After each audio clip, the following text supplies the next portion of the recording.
तो हम लोग एक्सरेज पढ़ रहे थे और उसमें मोजले लॉ हमने पढ़ लिया था और उसकी बैकग्राउंड मैंने तुम्हें बता दी थी मोजले की क्या थी।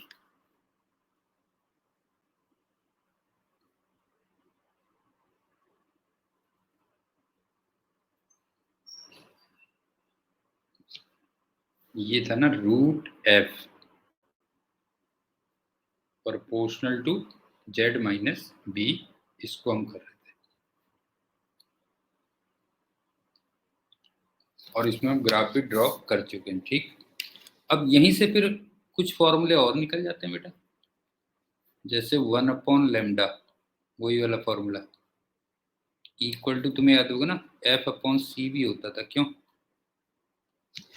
ये भी होता है ना 1/λ इक्वल टू F/c, तो ये हो गया R, बस यहाँ पे z माइनस बी का स्क्वायर हो जाता है, ये ध्यान रखना। और 1/ छोटी वैल्यू का स्क्वायर माइनस 1/ बड़ी वैल्यू का स्क्वायर। समझ में आ गया? थोड़ा सा चेंज आ गया बस, ये थे। और बोर में ये फॉर्मूला क्या होता था? बोर में ये फॉर्मूला होता था R(z²) होता था, बस हो गया। क्यों? R(z²) 1/n² माइनस 1/n², ये कर लो। अब दूसरी बात देखो,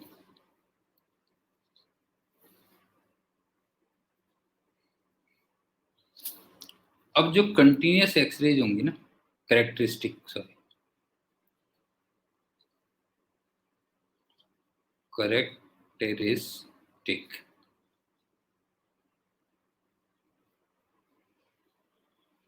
इसमें तुम्हें सारी वेवलेंथ थोड़ी मिलेंगी बेटा, जो है मतलब इट इज नॉट कंटिन्यूस, ध्यान रखना, इट इज नॉट कंटिन्यूस।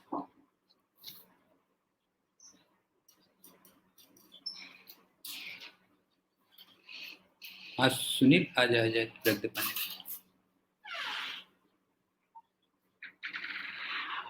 ठीक है, कंटिन्यूस नहीं है, क्यों? देखो, इसमें तुम्हें लैम्डा के अल्फा मिलेगी, लैम्डा के बीटा मिलेगी, लैम्डा के गामा मिलेगी, इसी टाइप से lambda L alpha and so on. बताओ है कि नहीं है?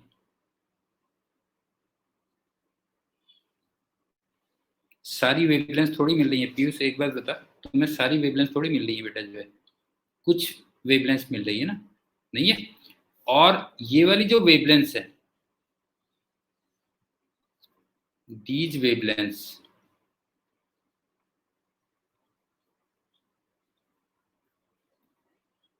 ये जेड का फंक्शन नहीं है। ये वाले फॉर्मूले से देखो ना, ये वाले भेजे नहीं होता, ये वेवलेंथ क्या है? जेड का फंक्शन नहीं है, बताओ, जो है जेड का फंक्शन हो गई। और जेड का फंक्शन मतलब एक तरीके से क्या हो गई, ये वाली वेवलेंथ टारगेट डिपेंडेंट होगी ना एक तरीके से, क्यों? टारगेट डिपेंडेंट, क्यों? ये हो गई, बस हो गया।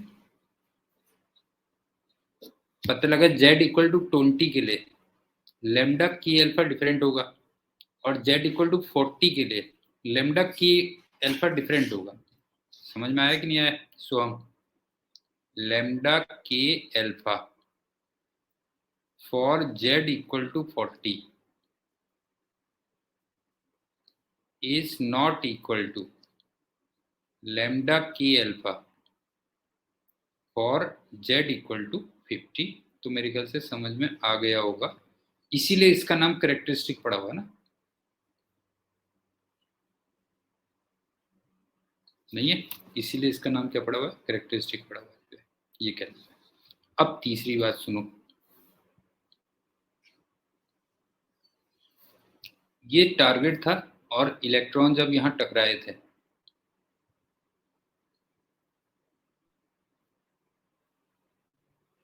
तो फिर यहाँ से एक्सरेज निकली थी।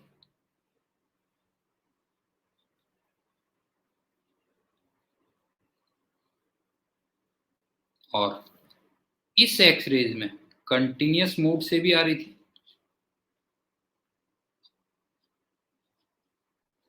और करेक्टरिस्टिक से भी आ रही थी।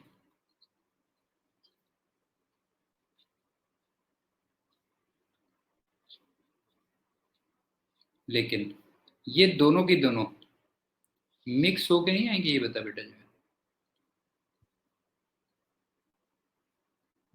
ये बता, ये दोनों की दोनों मिक्स होके आएंगे या नहीं आएंगे बता जो है।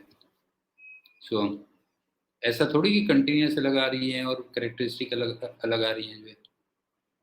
ये हो गया ना एक तरीके से, ये कह लो जो है, नहीं है, दोनों की दोनों क्या होंगी, मिक्स होके आएंगे ना। मतलब सीधी वैसे समझ में आ गया होगा, लेकिन फिर भी समझ लो। मान लो एक फैक्ट्री है कोई, बहुत बढ़िया एग्जांपल, समझ में नहीं आ रहा। मान लो एक फैक्ट्री है, इसमें तुम्हारी ना गंदी कोल्ड ड्रिंक बन रही है बेटा जो है। हाँ,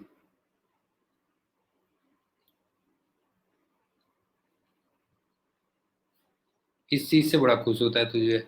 और इसमें दो मशीन लगी हैं, दो अलग अलग तरीके से बन रही हैं, मशीन 1 और मशीन 2। दो अलग अलग कंट्री से मशीन लेके आया है। लेकिन यहाँ से जो बाहर बोतल निकल के आएंगी बेटा, ये बता जो है, ठीक है। हाँ, जो यहाँ से बोतल्स निकल के आएंगी तो वो तो मिक्स होंगी ना। ये बताइए मिक्स होंगी कि नहीं होंगी बता जो है। सो हम बता बेटा जो है, ये कह रहे बस हो गया, दोनों की दोनों मिक्स हो गई। तो एक्चुअल स्पेक्ट्रम थोड़ा सा डिफरेंट टाइप का होता है, वो देखो क्या है। जो मिक्स्ड स्पेक्ट्रम होगा, मिक्स्ड स्पेक्ट्रम। अच्छा तू एक बात है जोशी, तू मेरे को जो है ना वो नहीं कर सकता कभी, ऐसा नहीं कि तू सोचे कि वायरल करके सर को कर दूं कि सर जो है गंदी कोल्ड ड्रिंक की बात करते हैं और ये करते हैं। मैं तो बल्कि मैसेज दूंगा, समझ गया ना। हाँ, मैं कहूंगा, मैं तो मैसेज देता था कि कोल्ड ड्रिंक पीना गंदी बात है जो है। तभी मैं गंदी कोल्ड ड्रिंक कहता हूँ ना, तो तू ये नहीं कर सकता कभी भी जो है, समझ गया। तू सोचे सर को जो है, तो मैं तो पढ़ाई के बीच में मैसेज देता रहता हूँ कि कोल्ड ड्रिंक पीना गंदी बात है जो है। तो मिक्स स्पेक्ट्रम क्या होता है वो सुन जो है। ये ई लैम्डा हो गया, ये लैम्डा हो गया।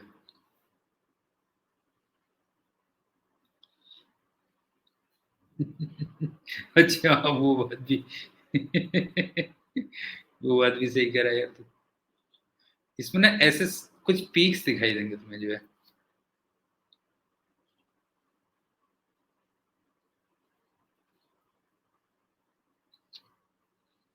अच्छा एक बात बताओ कि अगर मैं केवल दो पीक कहता हूँ, मान लो एक लैम्डा के अल्फा का पीक है और एक लैम्डा के बीटा पे पीक है, तो बताओ ये वाला कौन सा है बताओ। के अल्फा का होगा या के बीटा का होगा, तो ये वाला पीक के अल्फा का या के बीटा किसका होगा पीक। बताओ ये क्या लग रहा है तुम्हें, के अल्फा का पीक होगा या के बीटा का पीक होगा बेटा जी। हाँ, बिल्कुल सही कह रहा है, लैम्डा के बीटा इसका पीक होगा और ये लैम्डा के अल्फा होगा। क्योंकि मैंने लास्ट लेक्चर में बताया था, तुम्हें याद होगा, लैम्डा के बीटा लेस देन लैम्डा के अल्फा, ये था क्यों, ये हो गया। अब तुम मेरे से कह सकते हो पीक क्यों आए ना, भाई तुम्हारे दिमाग में ये आ सकता है कि पीक क्यों आए।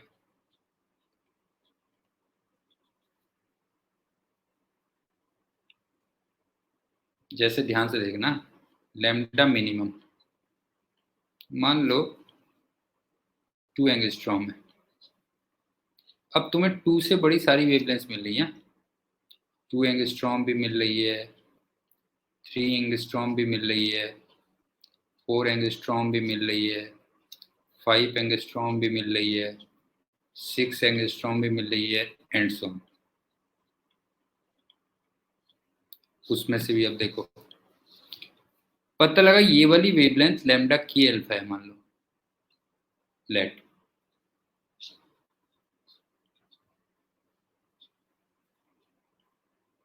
तो देखना, हाँ, इसका सोर्स सिर्फ कंटिन्यूअस है,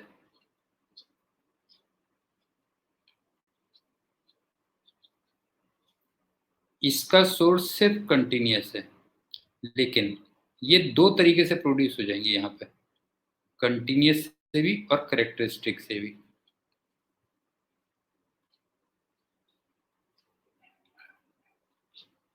कुछ समझ में आ रही बात बेटा जो है। उसके बाद मान लो ये वाला,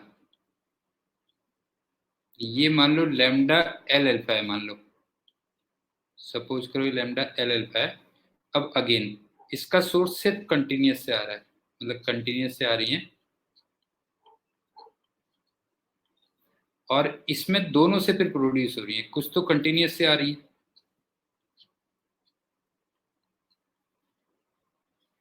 प्लस कुछ कैरेक्टरिस्टिक से आ रही है। पहले ये बात समझ में आई या नहीं आई, पहले बताओ बेटा जो है, बताओ। इन वेवलेंथ को छोड़ के बाकी सबके जो सोर्सेस हैं वो सिर्फ कंटिन्यूअस से हैं, लेकिन यहाँ पे दो सोर्स हो गए। तो एक बात बताओ, इन वेवलेंथ पे एनर्जी बढ़ नहीं जाएगी, टोटल एनर्जी बढ़ नहीं जाएगी, दो दो जगह से आ रही है बेटा, ये बता जो है, ये बता। इन वेवलेंथ पे एनर्जी का जो सोर्स है वो दो है, समझ गए ना। इस जगह पे आपके पास दो सोर्सेस ऑफ एनर्जी है, टू सोर्सेस ऑफ एनर्जी।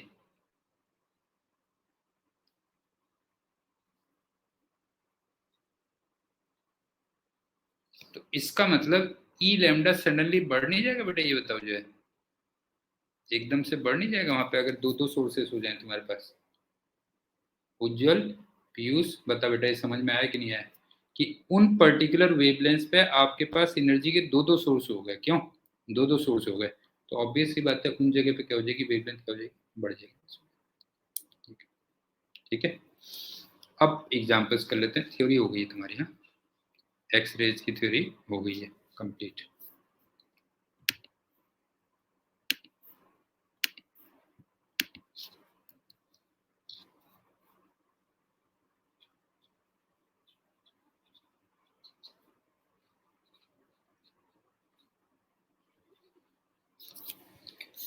एक बोर का क्वेश्चन रह गया था, पहले उसका कर लेते हैं।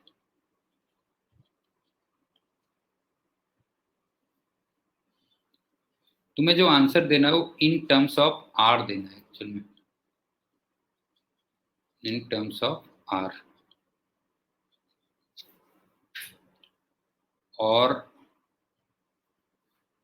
एच ई प्लस के लिए देना है लाइमन सीरीज की थर्ड लाइन,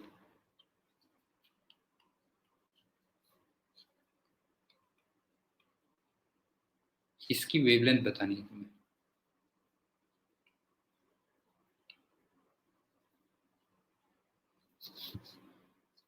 पहले ये बताओ कि लाइमन सीरीज फर्स्ट पे गिरती है, क्यों फर्स्ट पे गिरती है, तो इसकी जो थर्ड लाइन होगी वो 4 2 1 होगी ना,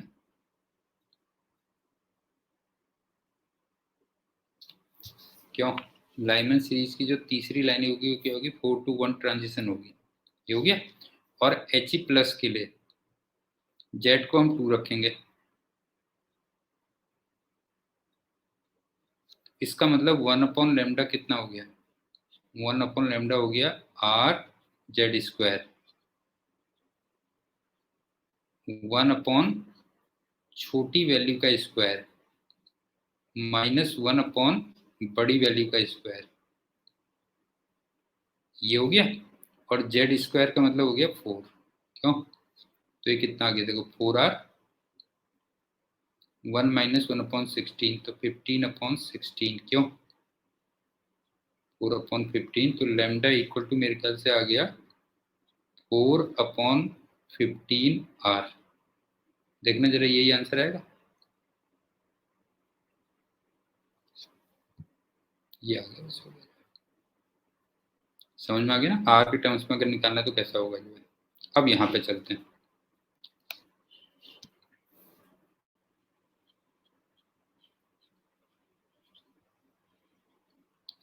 तुम्हें फॉर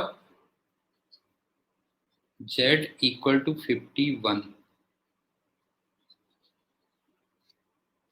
लैम्डा के बीटा निकालनी है, कितनी होगी?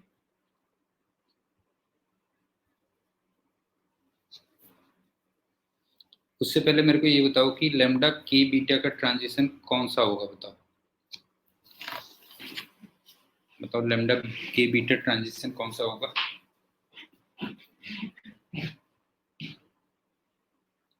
3 to 1 होगा ना?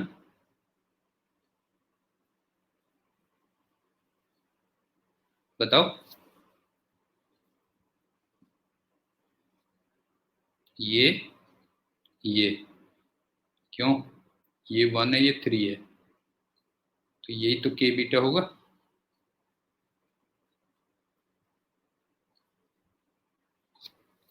क्यों ज्वल? बता बेटा, 3 to 1 नहीं होगा ट्रांजिशन? और 1 अपॉन लेमडा का मैंने क्या फॉर्मूला लिखा है? 1 अपॉन लेमडा का फॉर्मूला लिखा हुआ है आर जेड माइनस बी का स्क्वायर 1 अपॉन छोटी वैल्यू का स्क्वायर माइनस 1 अपॉन बड़ी वैल्यू का स्क्वायर। क्यों? यही है ना? अब रख दो, बस हो गया। जेड को रख दोगे 51, बी को रख दोगे 1, हाँ, के सीरीज के लिए। याद आ रहा है? और के सीरीज क्यों? और छोटी वैल्यू का स्क्वायर मतलब 1 का स्क्वायर, और बड़ी वैल्यू का स्क्वायर मतलब 3 का स्क्वायर, और r का मतलब तुम्हें याद होगा 1.09 इंटू 10⁻7। तो यहाँ से लेमडा फाइंड कर लोगे, लेकिन यहाँ से जो लेमडा आएगी वो मीटर में आएगी। कोई डाउट उज्जवल? बता बेटा, कोई डाउट तो नहीं है? ये हो गया, ठीक। थर्ड एग्जाम्पल काफी हद तक वही बोर टाइप का ही है, अगर देखो जैसे बोर में होता तो वही है यहाँ पे जो है।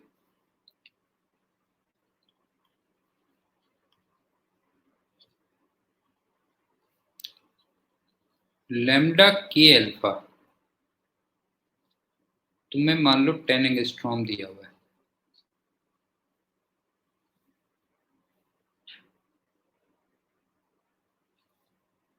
तो तुम्हें लैम्डा के बीटा ये निकालना है कितना होगा और सेम टारगेट।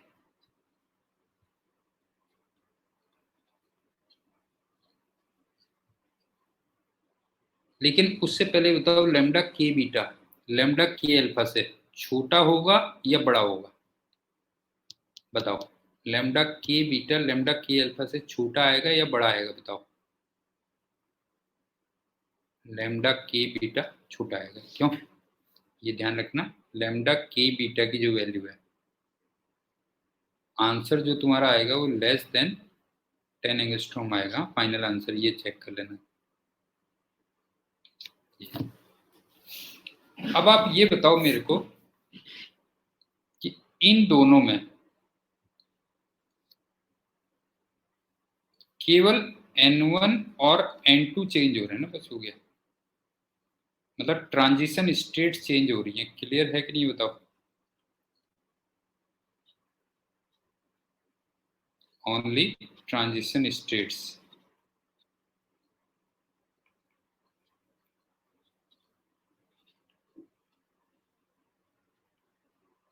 Are changing. क्यों?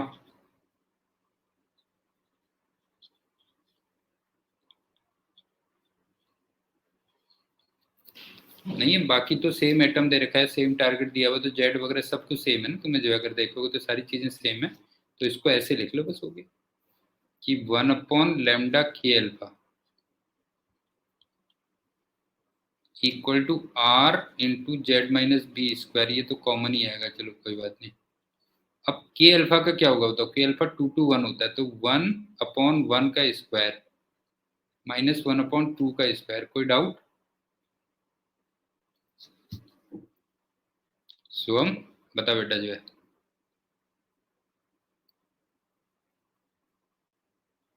सही होगी ना। और इसी टाइप से अगर 1/λ के बीटा निकालोगे तो फिर ये हो जाएगा आर जेड माइनस बी का स्क्वायर। क्यों? 1/1 स्क्वायर माइनस 1/3 स्क्वायर। क्लियर हो गया? ये भी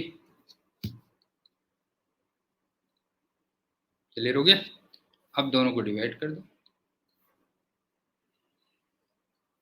ये तो कैंसिल हो जाएगा। तो लैम्डा के बीटा अपॉन लैम्डा के alpha equal to 3/4 into 9/8। Calculation देखना जरा सही है या नहीं है। हाँ देखा बेटा, कैलकुलेशन देखी तूने जोची? देखी बेटा, ये होगी जो है। तो इसका मतलब लैम्डा के अल्फा कितना आ गया बता जो है। देयरफॉर लैम्डा के बीटा तेरा आ गया, ये उधर चला जाएगा 10 एंगस्ट्रॉम, तो ये आ जाएगा 27/32 इंटू 10, इतना एंगस्ट्रॉम आ जाएगा सब। और ये तुम्हें दिख ही रहा होगा, it is less than 10 angstrom.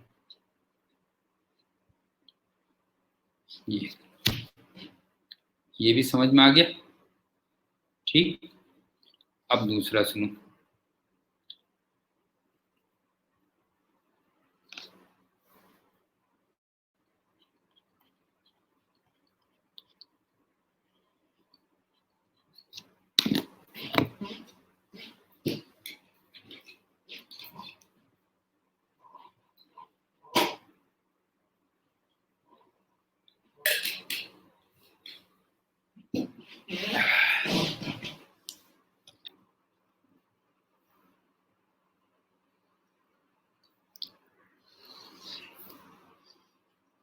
ये ई लैम्डा है, ये लैम्डा था, और ये ऐसे पीक्स भी आते थे ना इसमें। ये तो लैम्डा मिनिमम है, और कुछ भी मान लो, ये मान लो है लैम्डा के अल्फा, और इसको मैं डेल्टा लैम्डा कह दे रहा हूँ, ये वाले को।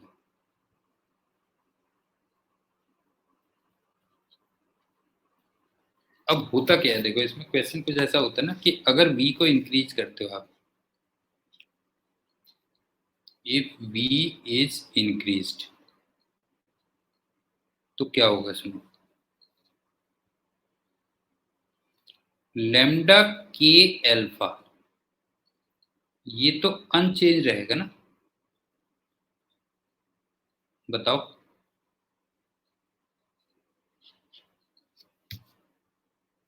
ये तो जेड डिपेंडेंट होता है ना, अगर ये देखोगे तो ये किस पे डिपेंड करता है बेटा, ये तो जेड डिपेंडेंट होता है ना, अगर देखोगे तो जेड डिपेंडेंट होता है। क्यों? टारगेट डिपेंडेंट होता है ना ये तो जो है। तो लेमडा के अल्फा तो अनचेंज रहेगा, लेकिन जो लेमडा मिनिमम होगा ये डिक्रीज करेगा। और क्यों बताओ?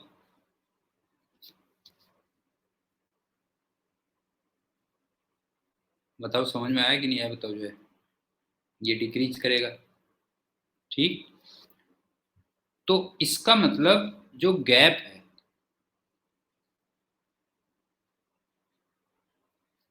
डेल्टा लेमडा, ये क्या होगा बताओ?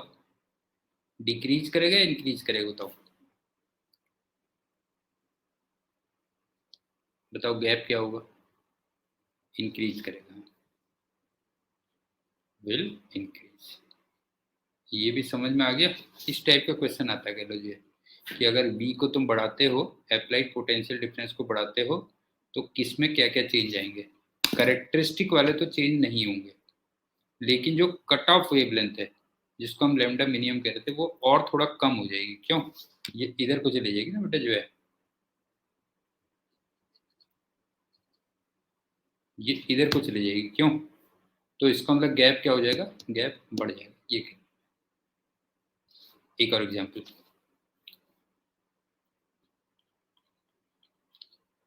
आपसे कहता है कि कैरेक्टरिस्टिक की जो फ्रीक्वेंसी है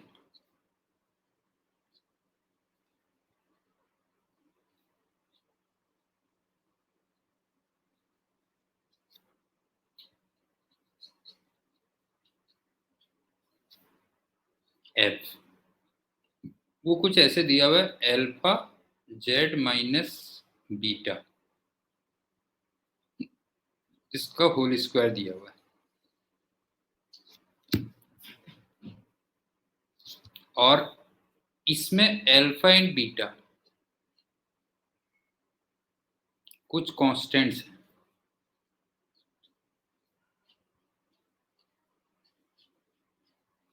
ठीक है, अल्फा और बीटा कांस्टेंट्स हैं, तो इनकी ना तुम्हें डिपेंडेंसी बतानी है, ये किस पे डिपेंड करेंगे।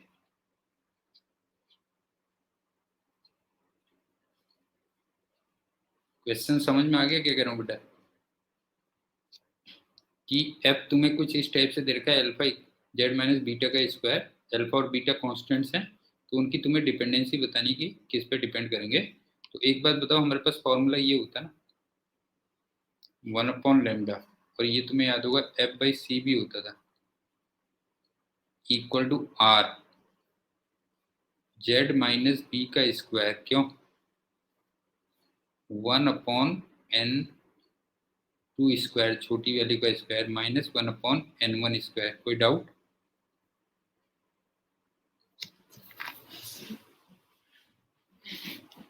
ये फॉर्मूला बना ना, तो इसका मतलब जो F बना वो क्या बना, देखो, R C 1/n2 square minus 1/n1 square,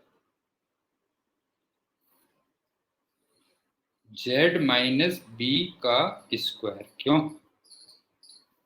ये बना।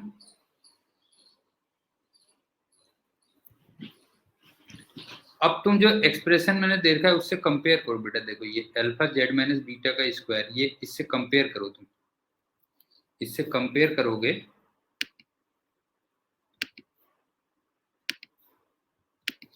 तो फिर ये एक्चुअल में अल्फा है। क्यों?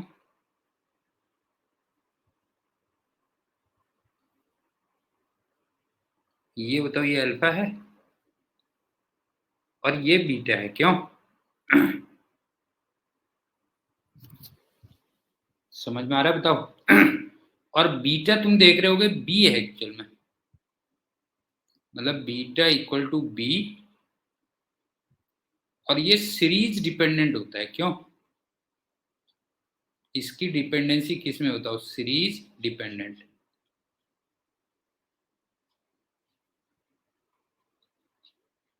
जोशी समझ में आया कि नहीं आया बता बेटा, जो है मतलब की सीरीज है, एल सीरीज है, क्या है, कह लो, जो है ये हो गया। अब अल्फा अगर देखोगे तो इसमें भी तुम्हें जो आर और सी हैं, ये तो यूनिवर्सल कांस्टेंट है ना, इनकी बात तो छोड़ दो। क्यों? ये तो यूनिवर्सल कांस्टेंट है। ठीक, तो अल्फा क्या होता है ना बेटा, जो है अल्फा जो है n1 और n2 डिपेंडेंट होता है ना, n1 एंड n2 डिपेंडेंट। क्यों?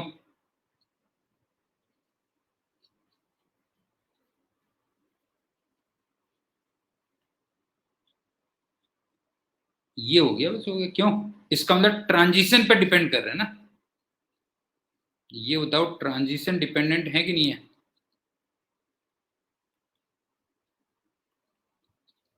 ये हो गया, बस हो गया। पीयूष समझ में आया बेटा? ये बता कि कंपेयर करोगे तो अल्फा किस पे डिपेंड किए, एक तरीके से N1 और N2 पे डिपेंड किए। क्यों? ट्रांजिशन डिपेंडेंट हुए बेटा, अभी टाइम हो गया ये। तो ये तुम्हारा एक्स रेज भी हो गया कंप्लीट, बस और कुछ नहीं है इसमें। अब चलते हैं रेडियो एक्टिविटी।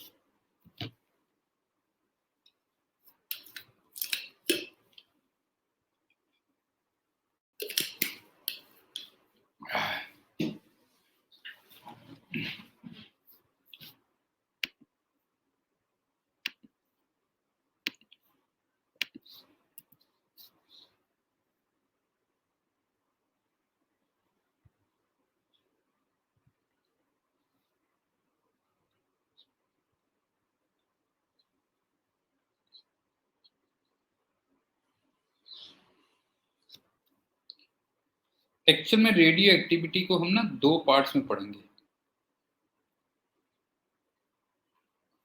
एक हम पढ़ेंगे उसका थ्योरेटिकल पार्ट,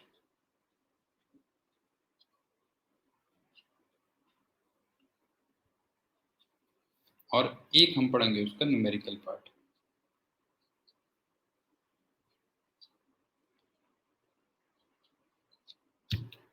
सबसे पहले थ्योरेटिकल पार्ट पढ़ते हैं, क्या है सुनो।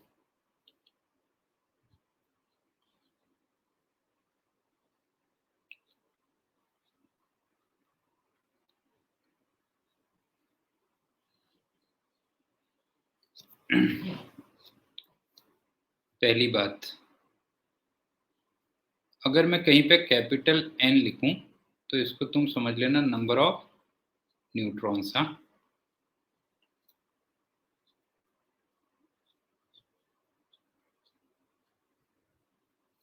और अगर मैं P कहूं तो ये हो गए number of protons.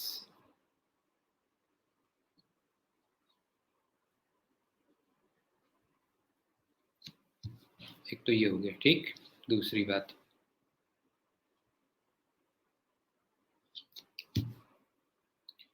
Radio activity जो भी है ना वो न्यूक्लियर प्रॉपर्टी है बेटा, ध्यान रखना, सब कुछ न्यूक्लियस से होता है जो है, न्यूक्लियर प्रॉपर्टी।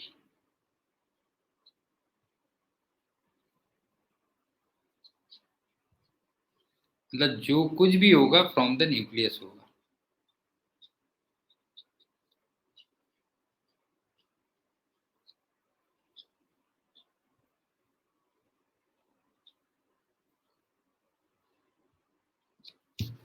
सो हम समझ में आई बात बेटा जो है, कि रेडियो एक्टिविटी में हम लोग जो कुछ भी पढ़ेंगे, ठीक है ना, जो कुछ भी हम पढ़ेंगे वो सब कुछ कहाँ से होगा, वो होगा रेडियो एक्टिविटी से होगा।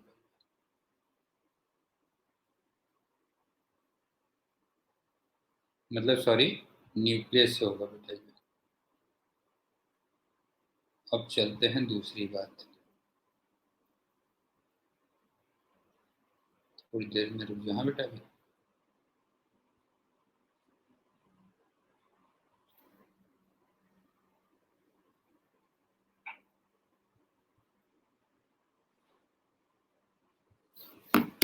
अब चलते हैं तीसरी बात।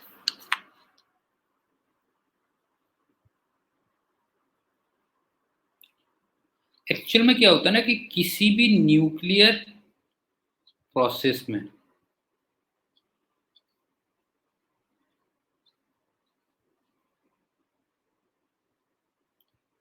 Huge amount of energy involve होती है बेटा,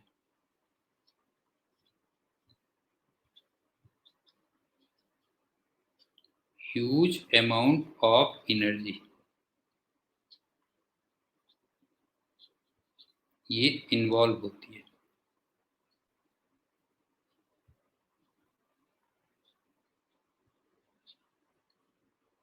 तभी तो न्यूक्लियर बॉम्ब बनते हैं। सो हम समझ में आ रहा है बेटा क्या कह रहा हूं मैं जो है, तभी तो न्यूक्लियर वगैरह बॉम्ब बनते हैं। तो न्यूक्लियर प्रोसेस में huge amount of energy involve होती है, ठीक। और जिसको तुम विच कांट बी प्रोड्यूस्ड, हाँ, विच कांट बी प्रोड्यूस्ड,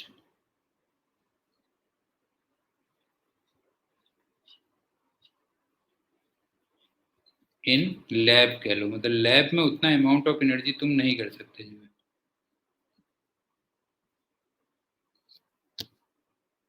समझ में आया? इसका मतलब रेडियो एक्टिविटी के रेट को तुम फिजिकल कंडीशन से चेंज नहीं कर सकते, मतलब प्रेशर से, टेम्परेचर से। जैसे केमिस्ट्री में कई रिएक्शंस होती हैं जिसको तुम चेंज कर सकते हो ना, प्रेशर टेम्परेचर वगैरह से चेंज कर सकते हो कि नहीं कर सकते हो? ये नहीं कर सकते बेटा जो है, समझ गए ना? लैब में तुम चाहो उसके रेट को मैं ऊपर नीचे कर दूं तो वो पॉसिबल नहीं है। Therefore rate of radio activity, rate of radio activity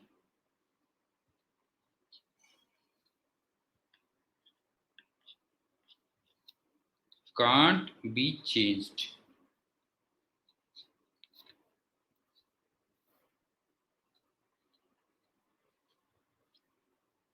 by physical quantities, physical conditions, sorry, physical conditions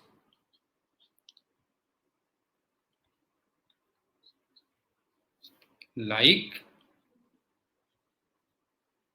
pressure, temperature, etc.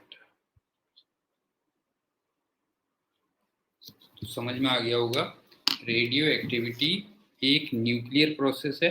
जो कुछ भी होना है वो न्यूक्लियस से होना है, और किसी भी न्यूक्लियर प्रोसेस में बहुत सारी एनर्जी इन्वॉल्व होती है जो आप लैब में प्रोड्यूस नहीं कर सकते, मतलब फिजिकल कंडीशन से नहीं कर सकते, तो उसके रेट को तुम ऊपर नीचे नहीं कर सकते। ठीक है, अब चलते हैं fourth point.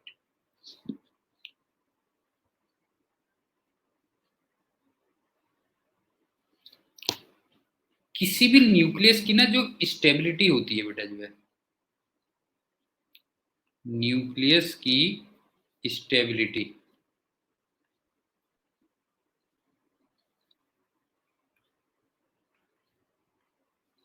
It depends upon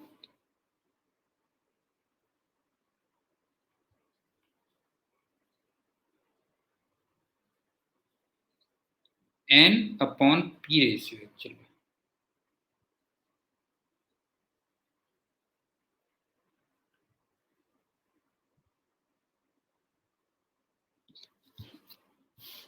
जैसे थोड़ा सा तुम्हें एक ऐसा लग रहा होगा कि अगर p ज्यादा होगा, वैसे देख लो ना, जस्ट एक रफ आइडिया दे रहा हूँ,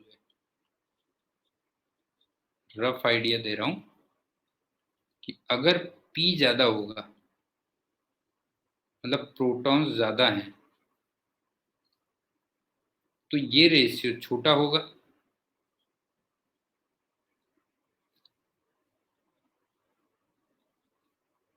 क्यों? नहीं है, प्रोटॉन ज्यादा है तो ये रेशियो छोटा होगा, और रिपल्सन भी ज्यादा होगा।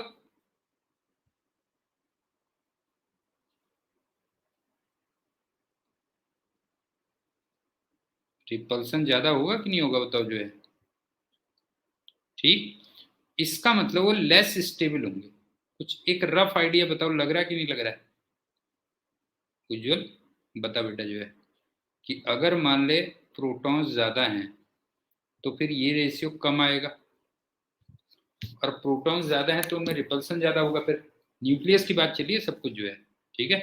फिर उसमें क्या होगा, रिपल्सन ज्यादा होगा, और रिपल्सन ज्यादा होगा तो कम स्टेबल होगा। ऐसे कह लो, मतलब खैर हमें उसकी डिटेल में नहीं जाना है क्या होता है, क्योंकि वो एक अपने आप में एक अलग से वो है।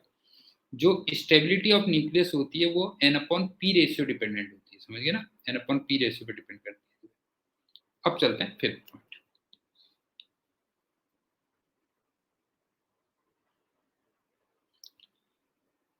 अब जितने भी न्यूक्लियाई हैं, nuclei heavier than lead,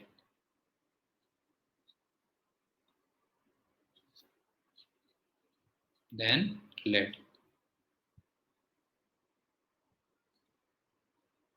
plus कुछ लाइटर न्यूक्लियाई भी हैं, some lighter nuclei also.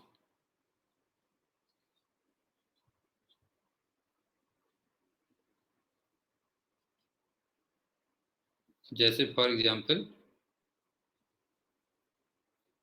6C14 एक एग्जाम्पल है, ये अनस्टेबल है, ये ध्यान रखना।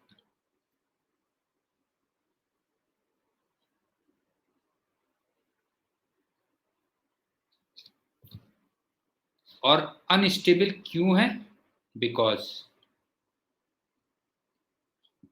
देयर N/P रेशियो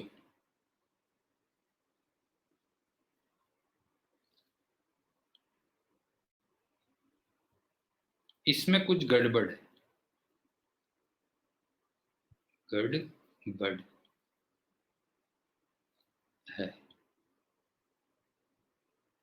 जोशी बात समझ में आई तेरी? नहीं आई बता जो है कि लेट से हेवियर न्यूक्लियस और कुछ लाइटर न्यूक्लियस भी वो अनस्टेबल हैं। और क्यों अनस्टेबल हैं? बिकॉज उनका जो N/P रेशियो है उसमें कुछ गड़बड़ है बेटा, ये कहना है। ठीक, अब चलते हैं 6th point.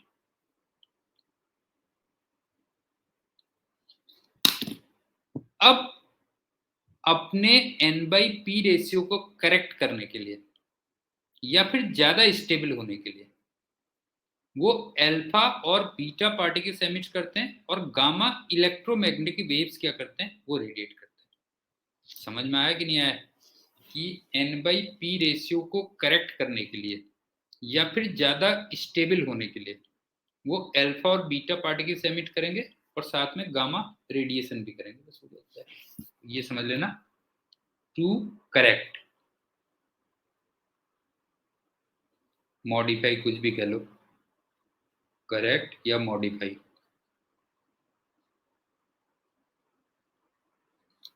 N/P ratio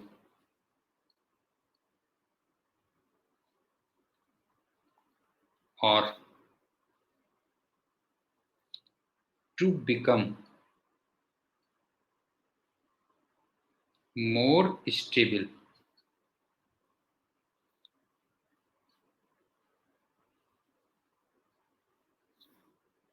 they emit क्या एमिट करते हैं? अल्फा और बीटा, ये तो पार्टिकल्स एमिट करते हैं।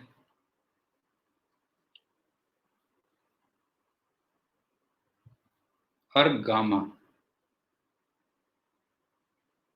इलेक्ट्रोमैग्नेटिक वेव्स एमिट करते हैं।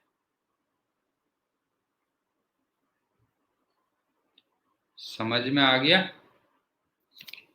किसी भी न्यूक्लियस की जो स्टेबिलिटी होती है वो N/P रेशियो पे डिपेंड करती है। लेड से हैवी न्यूक्लियस और कुछ हल्के न्यूक्लियस भी अनस्टेबल हैं बिकॉज उनके N/P रेशियो में कुछ गड़बड़ है।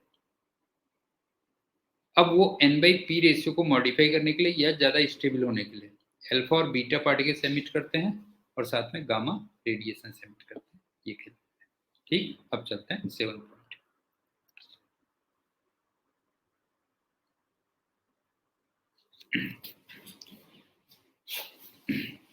अब अल्फा एमिशन पे आते हैं।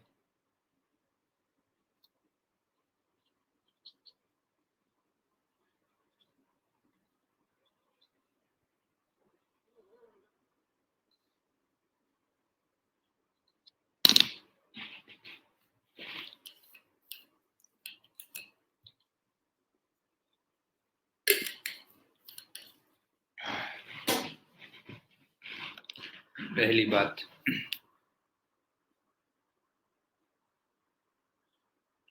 अल्फा पार्टिकल्स, तुम्हें याद है हीलियम न्यूक्लियस होता था बेटा,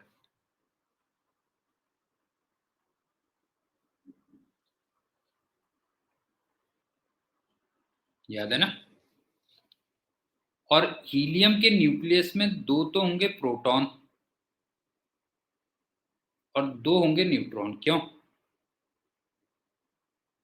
अब ये P और N थोड़े अलग हो गए हैं। यहाँ का मतलब प्रोटॉन, P का मतलब प्रोटॉन, N का मतलब न्यूट्रॉन हो गया। ठीक है, अब ये बताओ कि हीलियम न्यूक्लियस में दो हो गए प्रोटॉन और दो हो गए न्यूट्रॉन, राइट? ठीक, अब आप ये बताओ कि प्रोटॉन एंड न्यूट्रॉन दोनों न्यूक्लियस में मिलते ही हैं, बोथ फाउंड इन न्यूक्लियस।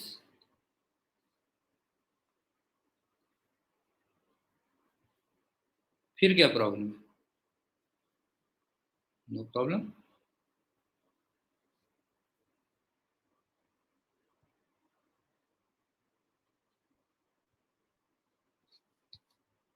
वो अल्फा पार्टिकल बना के निकल जाएंगे बस, हो गया। क्यों पीयूष, समझ में आ रहा है बेटा? ये बता, जो है प्रोटॉन और न्यूट्रॉन दोनों के दोनों न्यूक्लियस में रहते ही हैं, तो फिर क्या प्रॉब्लम है? जो है निकल जाएंगे, मतलब वो एमिट हो सकते हैं, मतलब जो है ना, ये कहने का मतलब है कि इसका मतलब ये हुआ कि देयरफॉर अल्फा पार्टिकल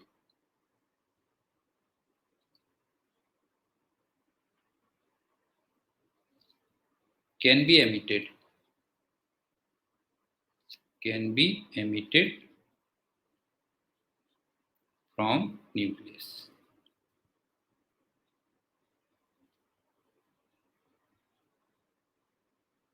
इसका मतलब कोई प्रॉब्लम नहीं होनी चाहिए इसके लिए, ठीक। लेकिन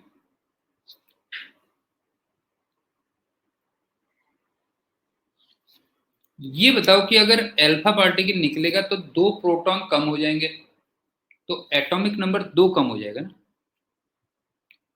और दो प्रोटॉन और दो न्यूट्रॉन कम हो जाएंगे, इसका मतलब मास नंबर चार कम हो जाएगा।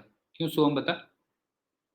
अल्फा पार्टिकल अगर निकल गया तो दो प्रोटॉन कम हो जाएंगे, और दो प्रोटॉन और दो न्यूट्रॉन कम हो जाएंगे, तो इसका मतलब एटॉमिक नंबर दो कम हो जाएगा और मास नंबर चार डिक्रीज कर जाएगा। क्यों? तो जेड डिक्रीजेज बाई टू और mass number decreases by four. क्यों? तो इक्वेशन सिंपली ऐसे बन गई कि मान लो एक्स एक न्यूक्लियस है जिसका मास नंबर ए है, एटॉमिक नंबर जेड है, इससे अल्फा एमिशन हुआ,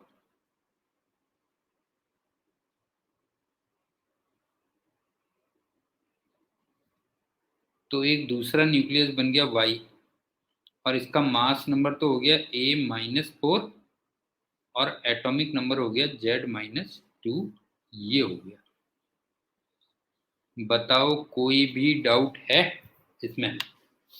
सोहम, पीयूष, उज्जवल, बताओ बेटा, इसमें कोई डाउट है कि अगर अल्फा एमिशन होगा तो मास नंबर चार कम हो जाएगा और एटॉमिक नंबर दो कम हो जाएगा। अब चलते हैं 8th पॉइंट।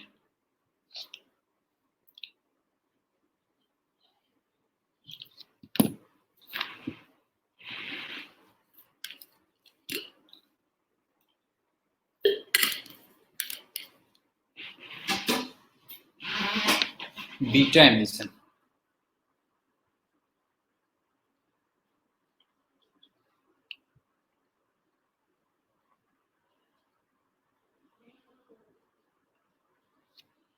पहली बात,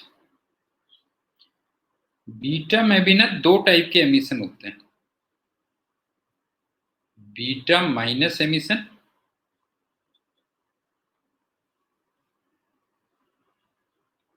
और बीटा प्लस एमिशन।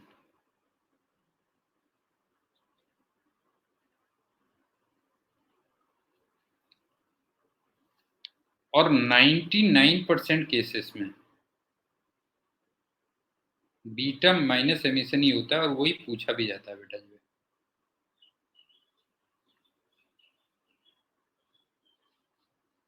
समझ में आ गया? एक्चुअल में दो टाइप के होते हैं, बीटा माइनस और बीटा प्लस। 99% केसेस में बीटा माइनस होगा। दूसरी बात, इसका मतलब अगर सिर्फ बीटा एमिशन लिखा हुआ है, ओनली, नहीं यार, गलती मान लेनी चाहिए वैसे, जिद में ना नहीं अड़ना चाहिए।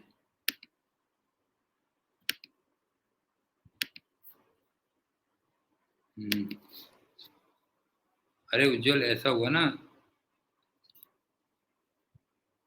कि जो है आजकल बड़ा उसमें आ रहा था कि किसी को अपना नंबर शेयर न करें, नहीं आता फोन नंबर शेयर न करें, और कभी कोई बाय द वे बताना पड़े तो गलत सलत नंबर बता दें जो है, नहीं है, मतलब अपना एक्चुअल नंबर मत बताओ कभी भी बेटा जो है।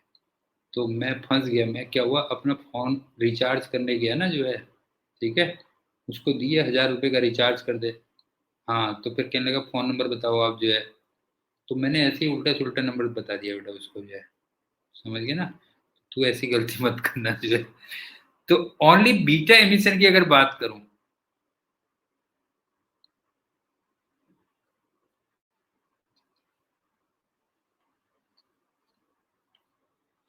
तो फिर वो एक्चुअल में बीटा माइनस एमिशन ही होगा, हाँ, ध्यान देखना।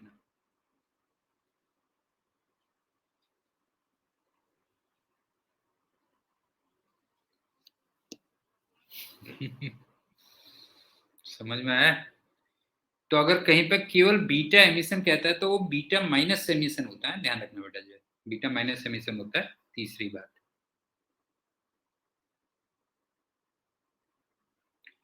अब जो बीटा पार्टिकल्स होते हैं ना,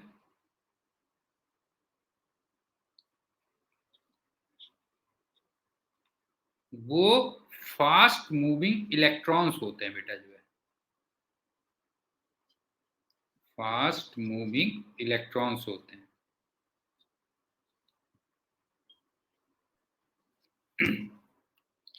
और इलेक्ट्रॉन्स न्यूक्लियस में होते नहीं है,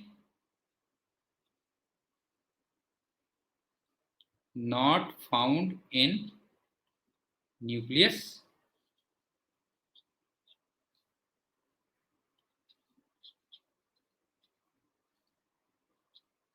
अब मेरे को बताओ प्रॉब्लम आ गई कि नहीं आ गई, बताओ बताओ, ये प्रॉब्लम आई या नहीं आई बेटा, बताओ जो है। भाई पिछली बार कोई प्रॉब्लम नहीं थी कि प्रोटॉन और न्यूट्रॉन दोनों के दोनों न्यूक्लियस में थे, वो आपस में मिले, उन्होंने अल्फा पार्टिकल बनाया और निकल गए बेटा जो है, समझ गए ना, उनमें कोई प्रॉब्लम नहीं थी जो है। ठीक, ये कह लो जो है। अब चलते हैं फोर्थ पॉइंट। तो जब कोई प्रॉब्लम है तो उसका सॉल्यूशन भी है, समझ गए ना, अगर कोई प्रॉब्लम है तो उसका सॉल्यूशन भी है। तो पॉली ने उसका सॉल्यूशन दिया बेटा जो है।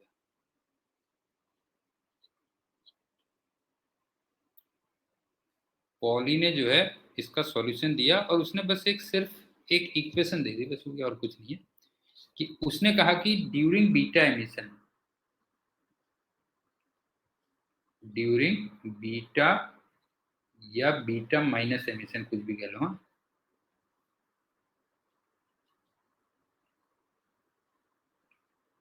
ये प्रोसेस हो जाती है, बस हो गया। एन एक प्रोटॉन में कन्वर्ट हो जाता है, प्लस एक इलेक्ट्रॉन बन जाता है, और प्लस एक एंटी न्यूट्रिनो हो जाता है, ये इक्वेशन बन जाती है। ये वाली इक्वेशन याद रखना, ड्यूरिंग बीटा या बीटा माइनस एमिशन। इसमें से ये देख लो, ये क्या है बेटा जो है, ये है anti neutrino.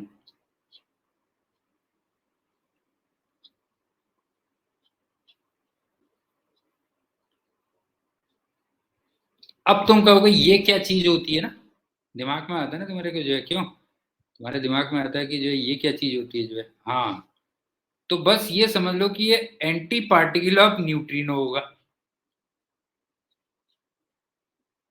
Anti particle of neutrino.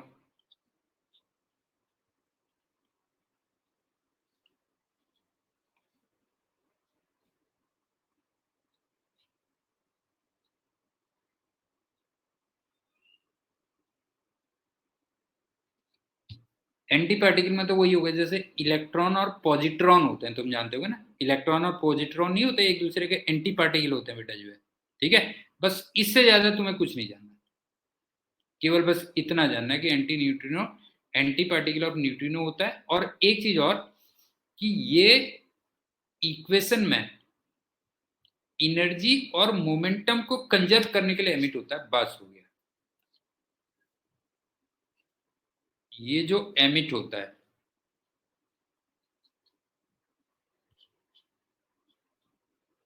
To conserve,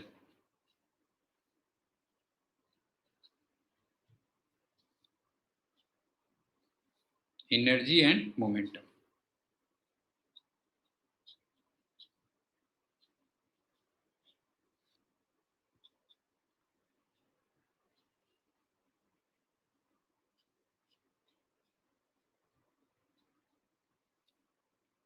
समझ में आया?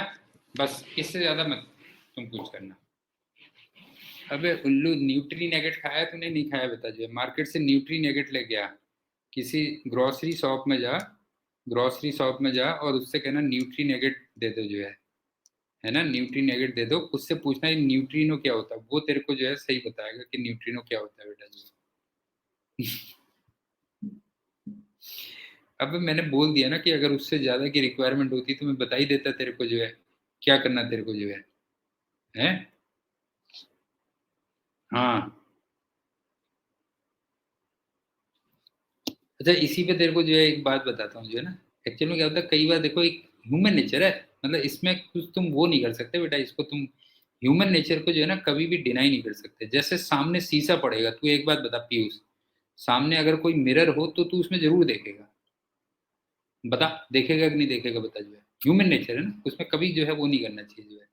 अब वो अलग बात है कि कौन है यार, वो मैं भूल गया। अबे यार, एक स्टार है, वो पूरे दिन में ना बिल्कुल शीशा नहीं देखता जो है। जॉन अब्राहिम, हाँ।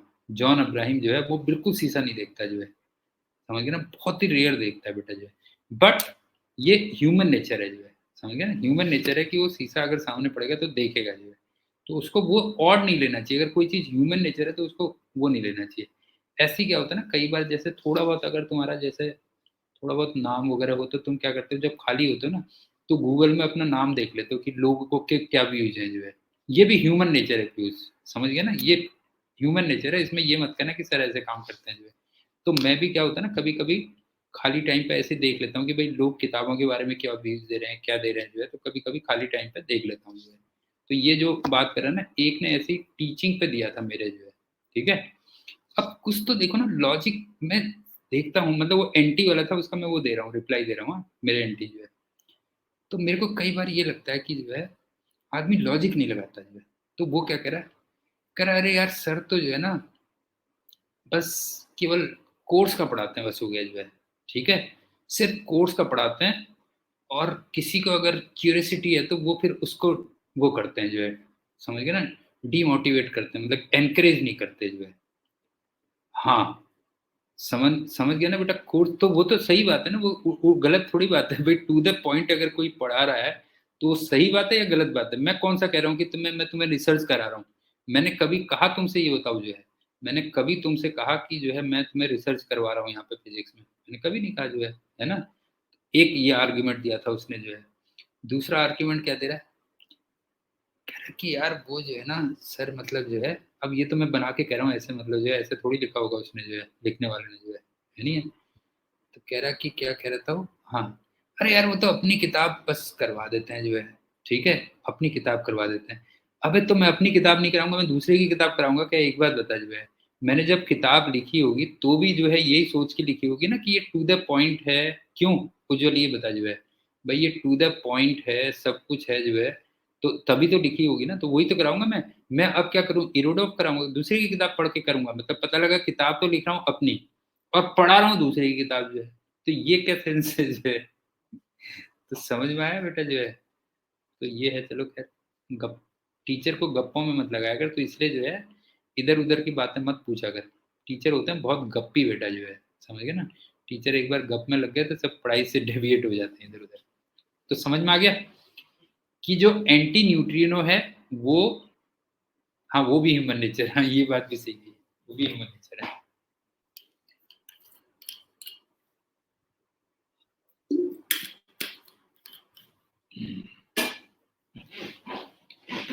तो एंटी न्यूट्रिनो, न्यूट्रिनो का एंटी पार्टिकल है, और वो काफी हद तक वैसे ही समझ लो जैसे इलेक्ट्रॉन एंड पॉजिट्रॉन हो गए बेटा जो है।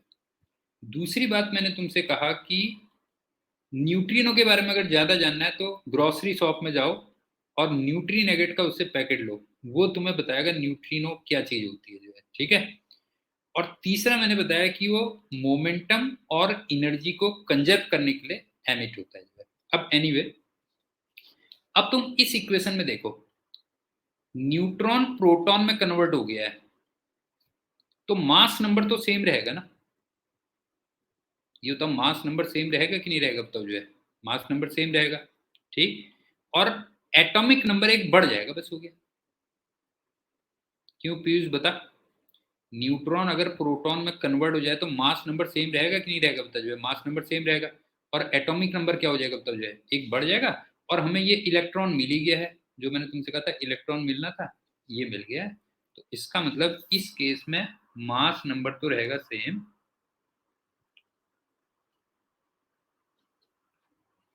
और एटॉमिक नंबर इंक्रीजेज बाई 1। तो अगर मैं इसको इक्वेशन में दिखाऊं तो कुछ ऐसा होगा, देखो, अगर ये मास नंबर ए है, एटॉमिक नंबर जेड है, इससे बीटा एमिशन हुआ, लेकिन ये बीटा कौन सा वाला है, बीटा माइनस है, हाँ ध्यान रखना बेटा जो है। अगर ये बीटा एमिशन हुआ तो इससे एक नया न्यूक्लियस बन जाएगा वाई, इसका मास नंबर सेम रहेगा, और एटॉमिक नंबर Z-1 हो जाएगा। ये इसकी इक्वेशन होगी।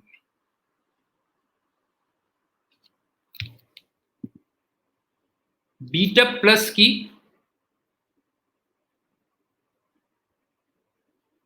हाँ बता, और क्या बोल रहा है बता, तू पूछना चाह रहा है कुछ, बता, अच्छी बात पूछी तूने।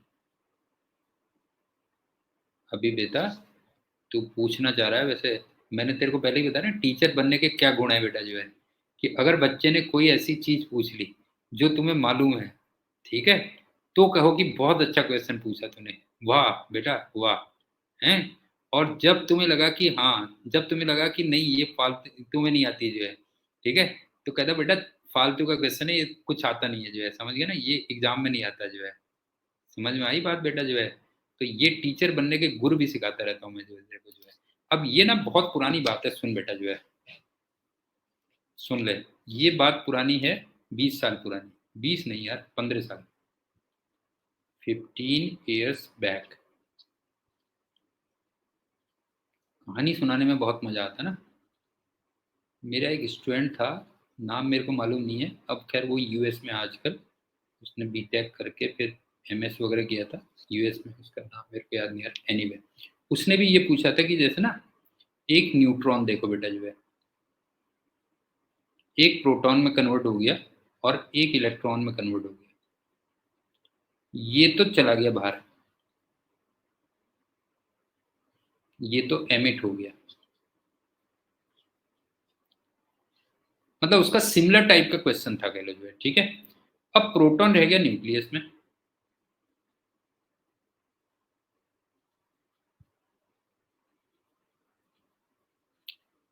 तो अगर मैं एटम को एज ए होल देखूं, ये बताओ एटम को एज ए होल देखूं मैं,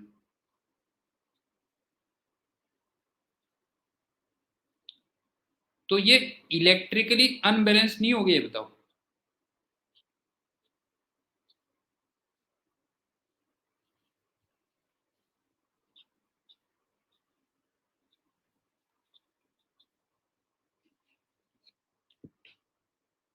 तो फिर क्या होगा,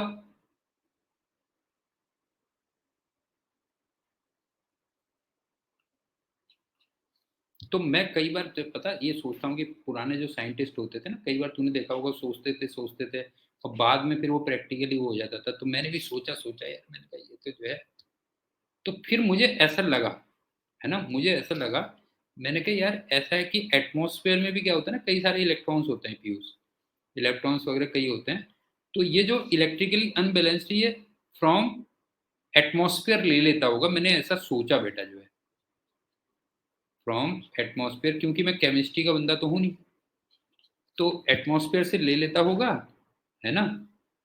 तो वहां से फिर ये बैलेंस हो जाता होगा, कुछ ऐसा मैंने सोचा, मतलब जो है ये बताया, मैंने कहा ऐसा होता होगा यार, मैं कंफर्म नहीं करता हूँ, कल कंफर्म करूंगा जो है, ऐसा लग रहा है कि ऐसा होता होगा। फिर मैंने पी बहादुर सर को जो है फोन किया ना, पी बहादुर सर की नहीं आती केमिस्ट्री में जो है,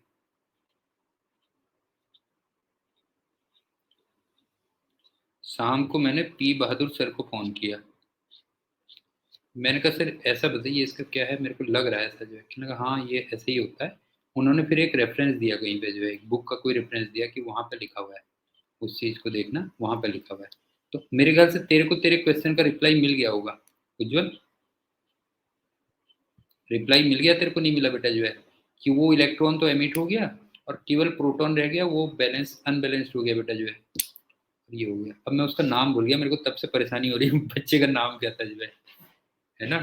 सरदार जी था वैसे, चंडीगढ़ में था ना मैं, हाँ सरदार जी था, मैं नाम ही भूल गया उस बच्चे का जो है। तो ये हो गया बेटा जो है। अब चलते हैं 6 पॉइंट।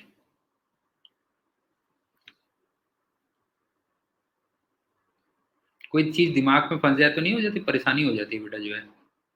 जब तक वो निकलेगा नहीं ना तब तक आदमी परेशान हो जाता है जो है अब होने को तुम्हें उसके नाम से कुछ लेना देना नहीं है, ना तुम उसको कांटेक्ट करोगे ना कुछ करोगे, लेकिन मेरे को परेशानी हो गई, मतलब जो है ना कि यार क्या था उसका नाम कैसे हाँ हाँ। अब चलते हैं 6 पॉइंट।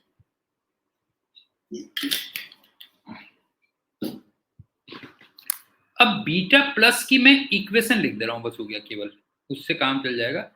बीटा प्लस की जो इक्वेशन है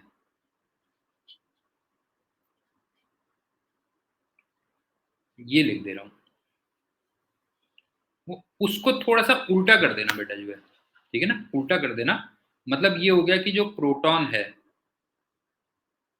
वो एक न्यूट्रॉन में कन्वर्ट हो जाता है,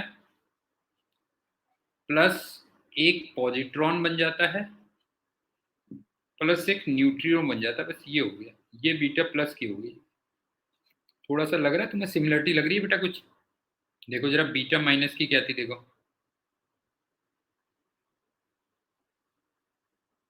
बीटा माइनस की क्या थी बताओ? न्यूट्रॉन प्रोटॉन में कन्वर्ट हुआ था, प्लस इलेक्ट्रॉन बना था, प्लस एंटी न्यूट्रिनो बना था। अब बताओ लग रहा है कुछ दोनों में बेटा सिमिलरिटी लग रही है कुछ नहीं लग रही है? देखो जरा, ये पॉजिट्रॉन है,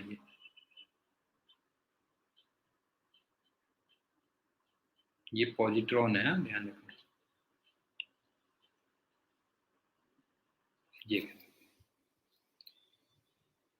अब चलते हैं 9th पॉइंट।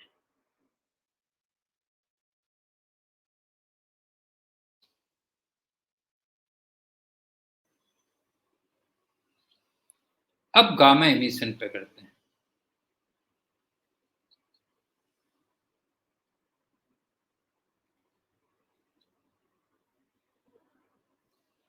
तो उज्जवल भाई, अगर बच्चे कम होते हैं ना तो पढ़ाने में तो मजा आता है, वैसे सही बताऊं मैं, पढ़ाने में तो बहुत मजा आता है, क्योंकि आप बिल्कुल पढ़ा रहे होते हो, बस हो गया जो है, समझ गए ना, अंदर की चीज निकलती है।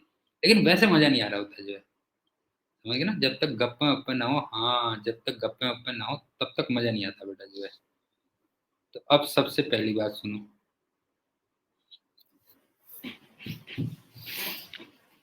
गामा रेस, मतलब 4-5 शरारती बच्चे क्लास में जरूर होने चाहिए। तू अगर टीचर बनेगा ना बेटा जो है, टीचर अगर बनेगा तो लोग बाग क्या करते हैं कि जो है, लोग बाग देते हैं ना, जो टॉपर्स होते हैं उनको फ्री में पढ़ाते हैं जो है, तो जो करते हैं ना, जो रैंक होल्डर्स होते हैं उनको फ्री में पढ़ाते हैं जो है। तू वो मत करना।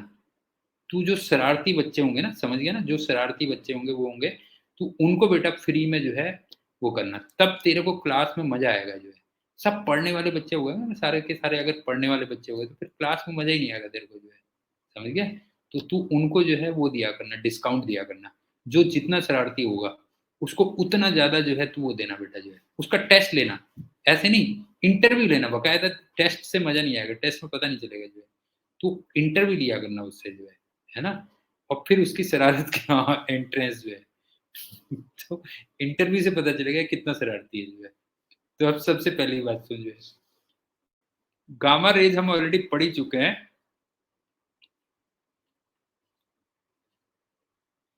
वो हाई एनर्जी की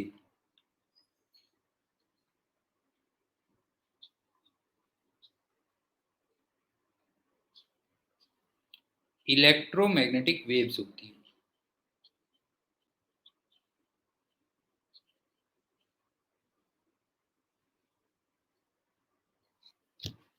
एक तो ये होती है, ठीक। अब दूसरी बात क्या होती है सुनो। जैसे एटम के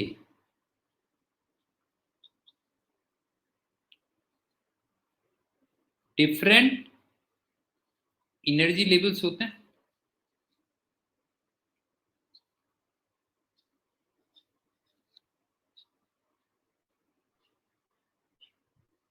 क्यों नहीं है बताओ? एटम के डिफरेंट एनर्जी लेवल्स होते हैं, जैसे तुमने हाइड्रोजन में देखा था वो 13.6, वो सब कह लो जो है।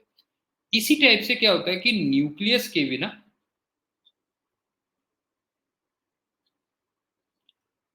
डिफरेंट एनर्जी लेवल्स होते हैं,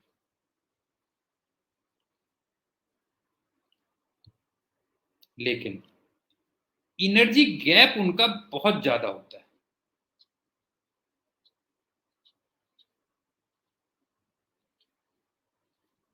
वो होता है of the order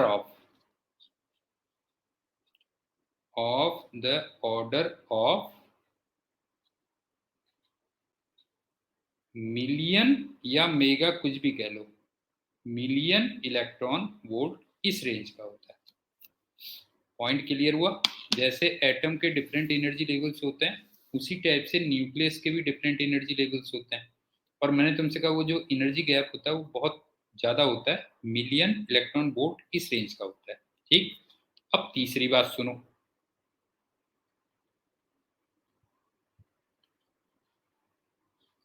x raise, इसकी एनर्जी तुम्हें याद है कितनी थी बेटा? करीब करीब रेंज मैंने बताई थी, 123 किलो इलेक्ट्रॉन वोल्ट से 0.123 किलो इलेक्ट्रॉन वोल्ट, इस रेंज की हमने की थी ना, तुम्हें याद होगा लास्ट वाले उसमें टॉपिक में बेटा जो है, इस रेंज की एनर्जी होती थी। तो गामा रेस तुम्हें नहीं लग रहा और भी ज्यादा है बेटा जो है?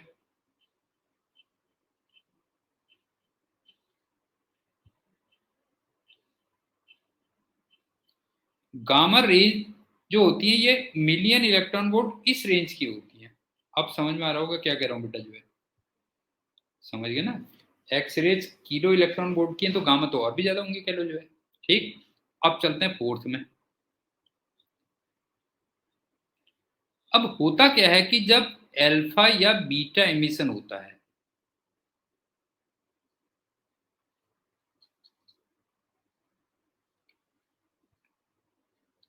तो तुमने देखा था एक्स वाई में कन्वर्ट हुआ था, ये देखा था ना, एक्स न्यूक्लियस वाई में कन्वर्ट हुआ था।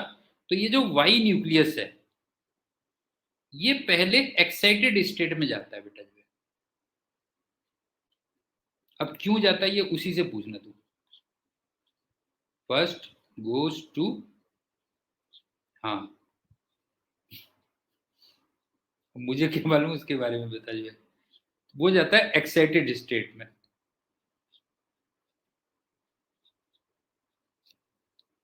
लेकिन तुम जानते ही हो वहां पर ज्यादा देर रुक नहीं पाता, 10⁻⁻8 सेकंड तक ही रुकता है। और फिर जब ये ग्राउंड स्टेट पे आता है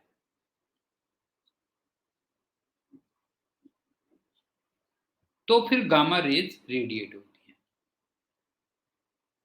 सीक्वेंस समझ में आई या नहीं आई बेटा, ये बताओ? सीक्वेंस समझ में आई कि नहीं आई? अल्फा और बीटा एमिशन के टाइम पे एक्स से जो वाई न्यूक्लियस बनेगा वो पहले एक्साइटेड स्टेट में जाता है, और वहां से फिर जब ग्राउंड स्टेट पे आएगा तो उस समय गामा रेज एमिट होती है, ये कह लो। मतलब इसको ऐसे बना देता हूं मैं कि एक्स से अल्फा या बीटा एमिशन हुआ तो वाई पहले एक्साइटेड में चला गया, इसको स्टार बना दे रहा हूं, एक्साइटेड स्टेट में।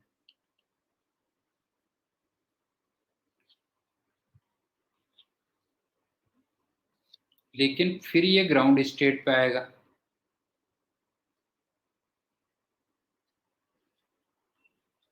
तो उस टाइम पे क्या करेगा, गामा रेज एमिट करेगा, तो ये सीक्वेंस बन गई।